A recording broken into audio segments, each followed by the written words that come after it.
Nagtipon ngayong Lunes ng umaga ang mga lider ng pinakamalalaking grocery chains sa Canada, kung saan tinalakay kung paano gagawing abot kaya ang presyo ng mga pagkain.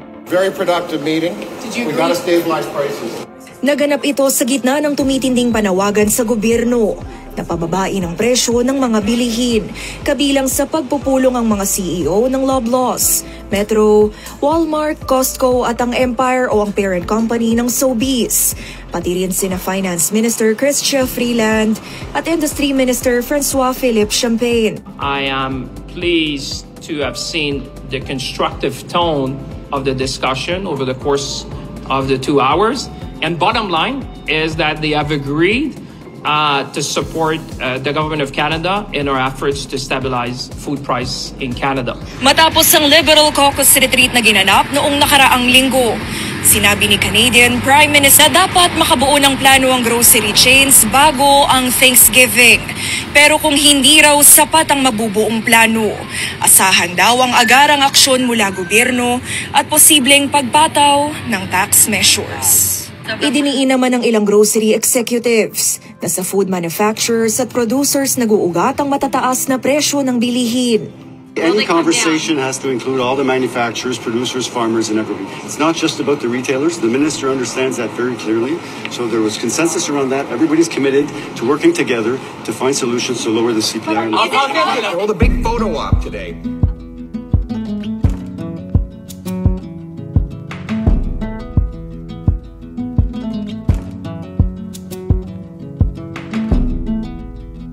It's the coldest hand that run down this land where the ocean lands.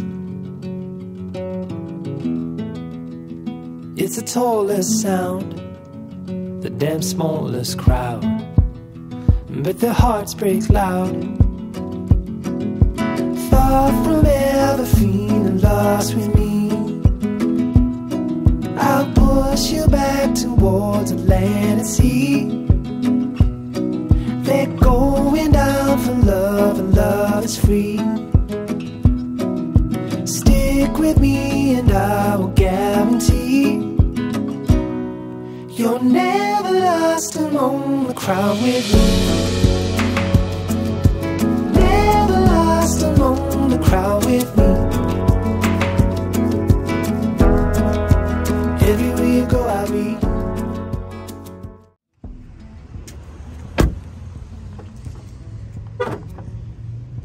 At talagang naramdaman namin din personally yung pagtaas ng mga bilihin dito sa groceries. And I really do hope na talaga magkaroon ng totoong solusyon by Thanksgiving. So yun ang sinabi sa news. Hopefully talaga para makatulong dito sa mga mamamayan kasi lahat talaga tumaas. Rentals, pagkain. So talaga malaking tulong kung maibababa nila yung price. By the way guys, itatry ko na makapag-grocery ng $100 dito sa Superstore. And for information lang din po sa mga wala pa sa Canada, dito sa Superstore or Canadian Superstore, isa din ito sa madalas ninyong makikita na malapit sa mga communities or sa mga bahay-bahay. So para lang din siyang kabuti na everywhere, may makikita ka talaga na Superstore. And from time to time, may mga sale siya ng mga items, non-food or food items, katulad nito. Pagka may nakikita akong sale, bumibili din talaga ako kung kailangan namin, kung ginagamit namin yung item. So, yun, another way para makatipid. Ito actually wala to sa mga listahan ko eh. Pero nakita ko kasi na naka-sale, o sige, kuha tayo. Kaya naghahanap ako ng yellow tag madalas. Kasi ayun, pag may nakita tayong yellow tag, matanglawin tayo dyan. So ayan, ito, meron pang another na on sale. Maganda rin yung mga body wash kasi yun, mas madaling maligo. Na-appreciate ko yung paggamit ng body wash dito sa Canada kasi nga pagka nag-winter tapos yun maliligo ka, medyo struggle talaga. The struggle is real.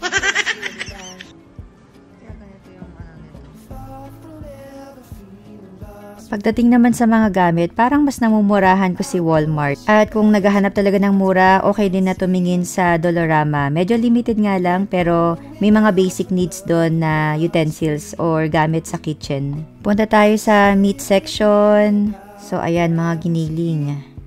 Bala ko magluto ng giniling na baboy with carrots and potatoes. Tsaka nilagang baka.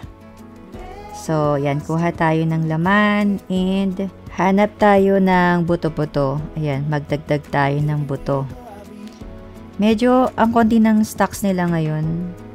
Hindi pa sila nakaka-refill. So, wala akong mapili na buto-buto. Balikan ko mamaya. So, kuha rin ako ng chicken drumstick.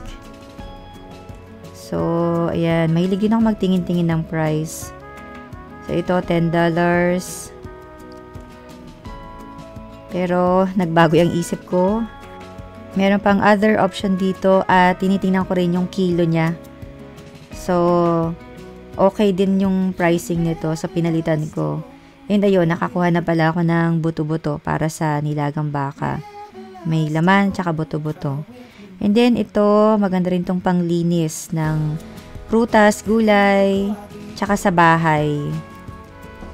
And then, kuha ko ng chicken nuggets. Na-try ko to. Para siyang restaurant quality. Try nyo talaga. $10 lang siya. And marami na. So, yan. Pang baon-baon din. And quality talaga yung laman niya.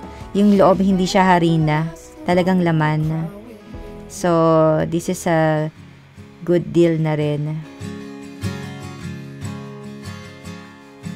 And then, meron ding international section dito sa Superstore. Kuha lang tayo ng Knorr cubes. So, ayan. And may naka-sale. Gusto kong kumuha. $1.39 lang. So, ayan. So, isang malaking brand din ito. No name. Wala siyang pangalan. So, marami siyang iba't ibang products talaga. Dito sa Superstore. And then, kuha tayo ng pang-breakfast, pancakes, yan. And syrup. Ito na lang, yung regular lang kasi less fat yung isa. Total mga bata yung kakain. And napakaraming cheese. So, ayan. Panglagay sa tinapay ni Jassy.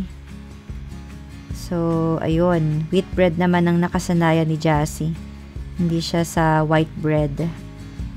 Kasi medyo bihira siyang kumain ng kanin. Mas gusto niya yung intercontinental. Joke. So, ayan. Kuha din kami ng cookie dough dahil naka-sale. Bumili na rin kami dahil sa naka-sale. Pero ito talaga din yung binibili namin na cookie dough. So, medyo nasanay na din kami na magbe-bake kami. Pero gawa na tong cookie dough na to. So, pwede mo nga siyang kainin ng hilaw as is na ganyan. Pero, ikakat namin siya and then yun, ilalagay sa oven. Tapos, cookies na siya. So, masarap din siya kasi mainit-init compare sa mga, yan, sa available na cookies dito sa bakery section. And then, sa cereals, Oreo yung favorite ng mga kids. Ito lang talaga yung kinakain nila na cereals. Walang Coco Crunch dito, yung kinakain nila sa Pinas.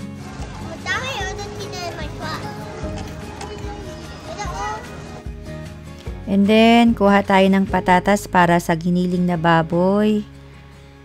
Kuha lang ako ng plastic bag.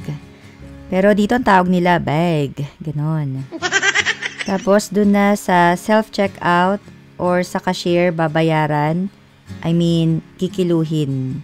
Siyempre, dun babayaran. And then, all year round, available ang mga blueberries, raspberries, strawberries. So, available sila. And from time to time, nagsisale. So, ayan. And, bananas. Napakamura ng saging dito. Kung gusto nyo magsaging, ayan, go na go. Nasa $1 something lang yan. Organic pa. And ito yung specific brand na binibili lang namin. Hindi siya kaparehas ng lasa sa Pinas. Medyo matabang siya dito. Pero okay siya. Masarap din na talagang after kumain ng rice. Yan, and then, naalala ko yung pasta ko na puttanesca. So, nag-i-stock lang ako pagka naubusan na ako para pagka yun, gusto natin magpasta, available na siya. So, ayan. Nakapila na tayo.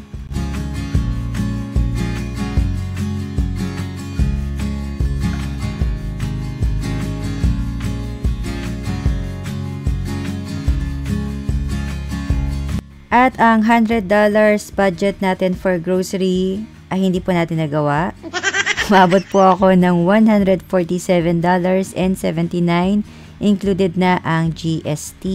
Pero nag-separate ako ng receipt para sa milk ni Jayden tsaka yung mga sale na binili ko na non-food. Kasi nga, itatry sana natin na i-grocery ang $100 kung ano yung mabibili ng $100. So, ayun. Ito yung included lang sa 147. Separate bill na lang yung iba kong binili pa na hindi talaga kasama sa budget food for the week. So, ayun po, hoping talaga na mapababa at least somehow ang prices sa groceries. Kasi talagang pakonti na ng pakonti. And I believe kahit sa Pinas din, same thing and actually all over the world. So, epekto na lang din ng post-pandemic problems. So, ayun guys, i-update ko na lang kayo for any feedback or kaganapan sa nilalakad nila na ito na lowering price dito sa Canada. Thank you guys for watching this video. Please like and subscribe and consider subscribing sa mga new viewers ng aming channel. We feature videos about student process, work permit, visitor's visa application, immigration topics, and life here in Canada. Thank you guys. I'll see you again. Bye for now.